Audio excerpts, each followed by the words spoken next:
Je n'ai jamais allumé le phare cette nuit-là, mais les rochers ont brûlé comme sous un projecteur invisible. Le grincement de mon fauteuil a couvert les cris des marins, un par un. Et depuis, chaque fois que je ferme les yeux, je vois leurs mains tendues vers une lumière qui n'a jamais existé. Le fauteuil grince encore. Pas le vrai, celui qui est au musée maritime maintenant, avec la petite plaque en laiton où les touristes lisent « Chaise du dernier gardien, 1870 à 1968 », comme si c'était une date de naissance et de mort. Non, je parle du fauteuil dans ma tête, celui qui a gardé la forme de mes fesses pendant 37 ans. L'assise en rotin s'était creusée exactement au bon endroit, pas pour le confort, pour l'équilibre. Tu posais tes avant-bras sur les accoudoirs et tu sentais la vibration de la lanterne à travers le bois, comme un pouls. Je m'appelle Lucas. Aujourd'hui j'ai 87 ans et je vis dans un appartement rue de la Préfecture, à Nice, avec une vue sur le toit du Monoprix. Mais la nuit, quand je ferme les yeux, je suis encore là-haut, dans la tour du phare du Cap Ferrat, à écouter le vent qui essaie de dévisser les fenêtres. Cette histoire, je ne l'ai jamais racontée à personne. Pas parce qu'elle est secrète.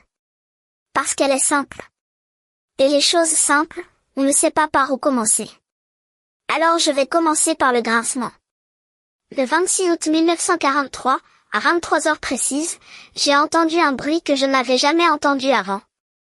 Ce n'était pas le vent. Ce n'était pas la mer.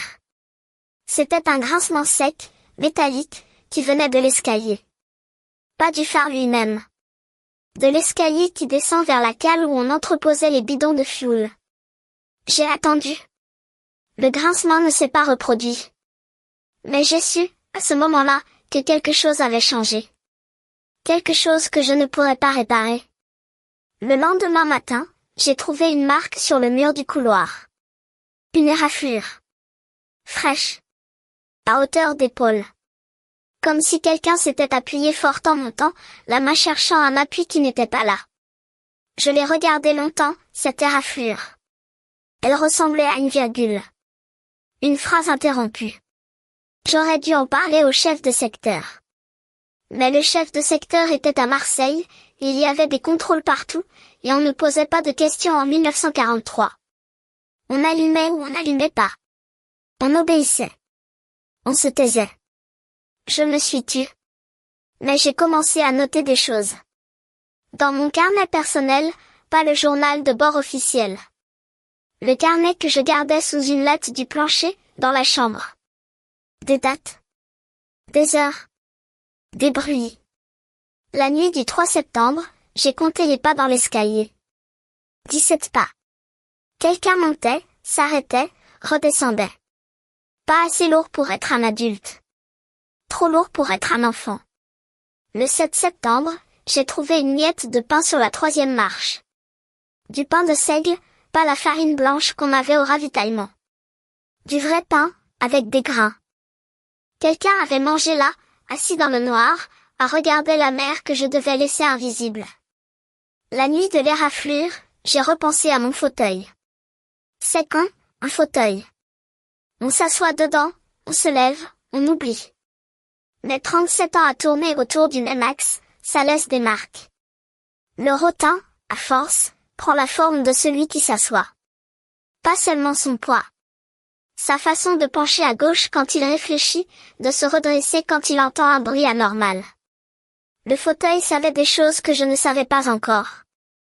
Voilà ce que je veux dire, quand tu passes assez de temps seul dans un espace conçu pour une seule personne, tu deviens sensible aux anomalies.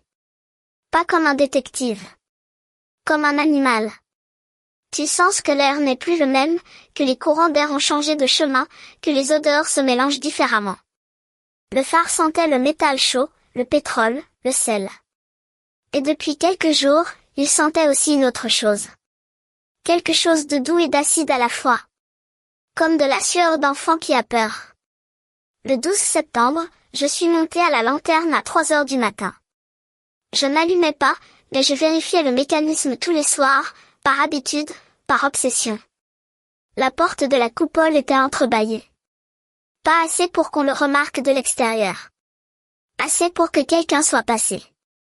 Alors j'ai posé la main sur la poignée, et j'ai compris que quelqu'un avait laissé une trace dans la poussière de l'étroite plateforme, une trace qui ne pouvait appartenir qu'à un enfant. Je suis redescendu. Je me suis assis dans le fauteuil. Et j'ai attendu. Toi qui m'écoutes, peut-être que tu comprends déjà, peut-être que tu es en train de penser, mais pourquoi il n'a rien fait? C'est une bonne question. La bonne question. Pose-la toi vraiment, pas en passant. Pourquoi les gens ne font rien quand ils savent que quelque chose ne va pas? Qu'est-ce qui les retient? Est-ce que c'est la peur, ou est-ce que c'est autre chose, quelque chose de plus difficile à nommer? Je vais te dire ce qui m'a retenu. Ce n'était pas la peur des Allemands, même s'ils étaient à 20 kilomètres, même s'il y avait des patrouilles. C'était la peur de savoir, vraiment savoir.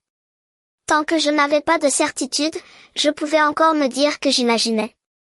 Que les raflures étaient anciennes. Que les pas étaient le vent. Que la miette de pain venait de ma propre veste.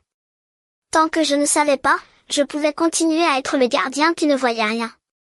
Et le gardien qui ne voyait rien n'avait rien à décider. C'est Camille qui a tout changé.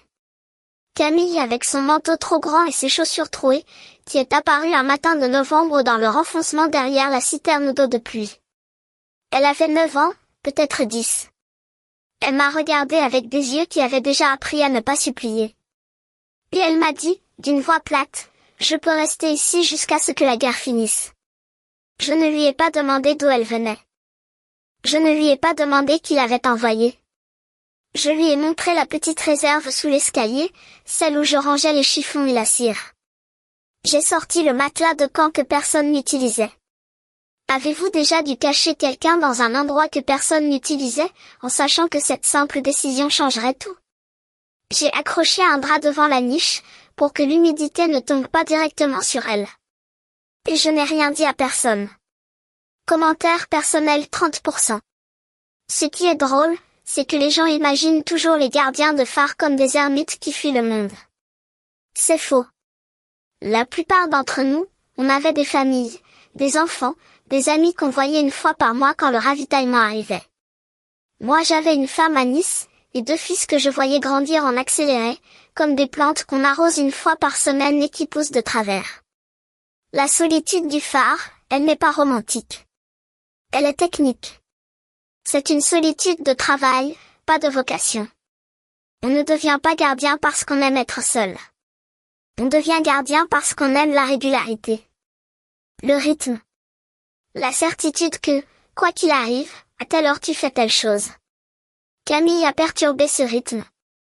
Pas en parlant. Elle ne parlait presque pas. En existant. Je la sentais derrière le drap, dans la petite alcôve, à respirer doucement dans l'odeur du pétrole et du chiffon humide. Sa présence changeait la densité de l'air dans le phare. C'était comme si le bâtiment avait soudain un deuxième pouls. Plus rapide. Plus fragile. Je lui ai appris à vérifier le niveau du fioul. Pas pour qu'elle m'aide. Pour qu'elle ait quelque chose à faire. Pour qu'elle se sente utile, et donc moins effrayée. Elle montait la jauge, lisait le chiffre à voix haute, et elle attendait que je confirme. C'est bon, je disais. Et elle remettait la jauge à sa place avec des gestes trop précis, comme si elle voulait compenser son manque de force par une application excessive. Un soir, elle m'a demandé pourquoi on n'allumait pas le phare. Je lui ai dit que c'était la guerre, que la lumière pouvait guider les avions ennemis.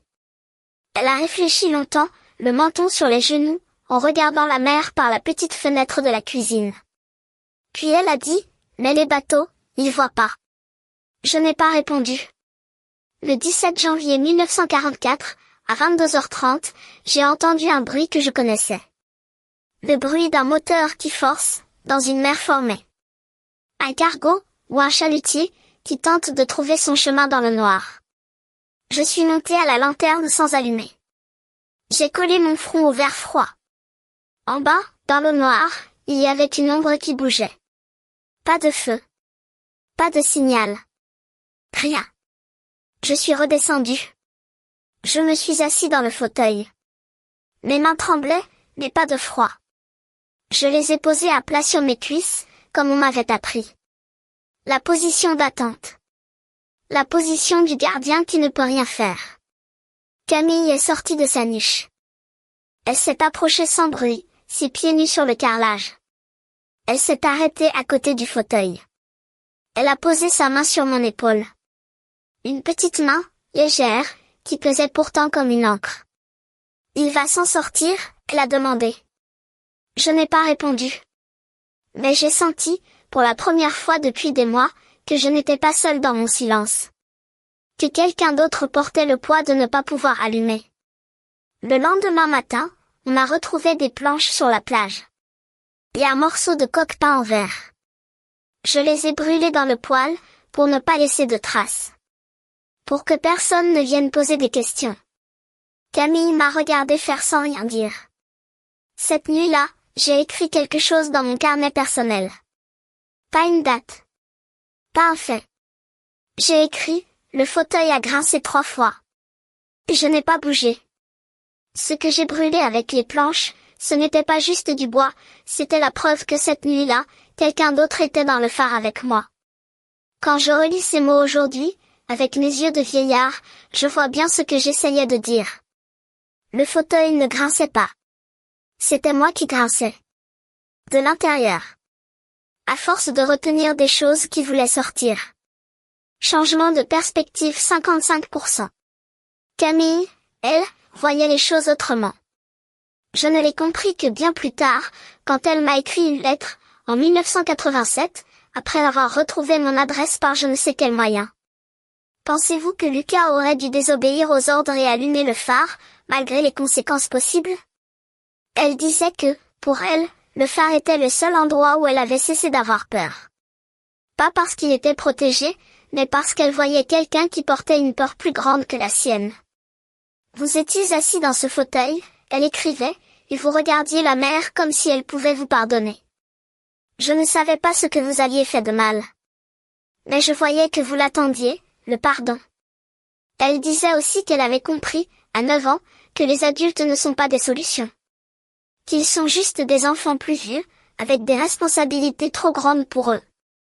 Et que ça l'avait aidé à ne pas nous détester, nous, les adultes qui n'allumaient pas les phares, qui laissaient les bateaux se briser, qui faisaient la guerre. Sa lettre s'arrêtait là. Pas de signature. Pas d'adresse de retour. Le 15 août 1944, les Alliés ont débarqué dans le sud. On a rallumé le phare le 28. Je me souviens du moment exact où j'ai tourné la valve pour la première fois en près de 2 ans. La flamme est montée doucement, hésitante, comme si elle ne savait plus comment faire. Puis elle s'est stabilisée, et la lumière a rempli la coupole. Camille était partie depuis 3 semaines. Un matin, elle n'était plus là. Le matelas de camp était plié, le drap lavé et repassé, posé sur la table de la cuisine avec un billet de 10 francs à côté. Et une seule phrase écrite au crayon sur un morceau de sac en papier, merci de ne pas avoir allumé. Question au public. Toi qui écoutes, est-ce que tu as déjà été remercié pour quelque chose que tu considères comme une faute?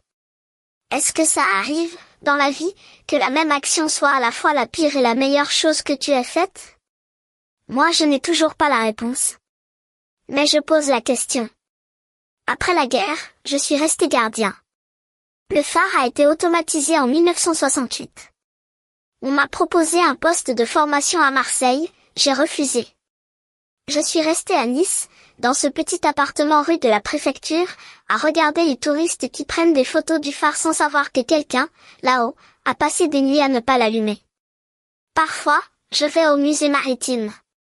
Je m'assois devant la vitrine où ils ont installé le fauteuil. La plaque en laiton dit « chaise du dernier gardien ». Mais ça devrait dire « chaise du gardien qui n'a pas su ». Ou « chaise du gardien qui a choisi ». Je ne sais pas. Le fauteuil est propre, astiqué, comme neuf. Il a perdu ma forme. Quelqu'un a dû le rembourrer, changer le rotin. Il ne grince plus. C'est peut-être ça, la pire chose, que même le grincement a disparu.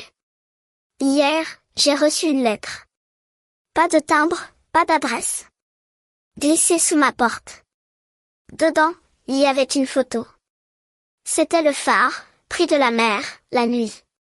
La lumière tournait, nette et régulière. Au dos, quelqu'un avait écrit, à l'encre bleue, il est allumé. Merci. Je ne sais pas si c'est Camille. Je ne sais pas si elle est encore vivante. Mais j'ai mis la photo sur la table de nuit, à côté du carnet personnel que je n'ai jamais montré à personne. Et ce soir, pour la première fois depuis longtemps, je vais dormir sans entendre le grincement. Réflexion finale 95%. Le fauteuil est au musée. Moi je suis ici. La lumière tourne encore, toute seule maintenant, sans que personne ait besoin de monter vérifier le fioul ou nettoyer le verre. Mais il y a des choses que l'automation ne remplace pas. Le bruit de la main sur la rampe. L'odeur de l'enfant qui dort dans la réserve. La forme de ton corps dans le rotin, après 37 ans. La lumière, ce n'est pas la flamme. C'est ce qui reste quand la flamme s'éteint et que tu continues à voir quand même. Clôture. La photo du phare est devant moi, posée contre la lampe de chevet. La lumière jaune, vive, presque dorée. Et en la regardant, je me rends compte que je ne sais toujours pas si j'ai bien fait de ne pas l'allumer, cette nuit d'août 1943. Peut-être que la vérité, c'est que certaines questions n'ont pas de réponse. Peut-être que le rôle d'un gardien, ce n'est pas de savoir. C'est de rester assis dans son fauteuil, à écouter le vent et la mer, en espérant que le grincement ne s'arrête jamais. Ce qui m'a frappé dans cette histoire, c'est la lettre de Camille en 1987. Cette phrase, vous étiez assis dans ce fauteuil et vous regardiez la mer comme si elle pouvait vous pardonner. Je l'ai lu 10 fois. Parce que c'est exactement ce qu'on fait, nous autres, quand on a pris une décision qu'on ne peut pas réparer. On s'assoit. On attend. On regarde la mer.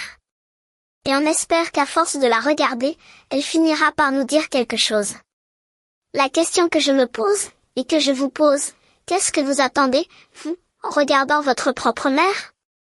Quelque chose qui doit arriver, ou quelque chose qui est déjà arrivé et que vous n'avez pas encore accepté? Cette éraflure sur le mur du couloir, vous l'auriez signalée ou gardée secrète? Si ce silence entre devoir et humanité vous a serré le cœur, le like est pour ça.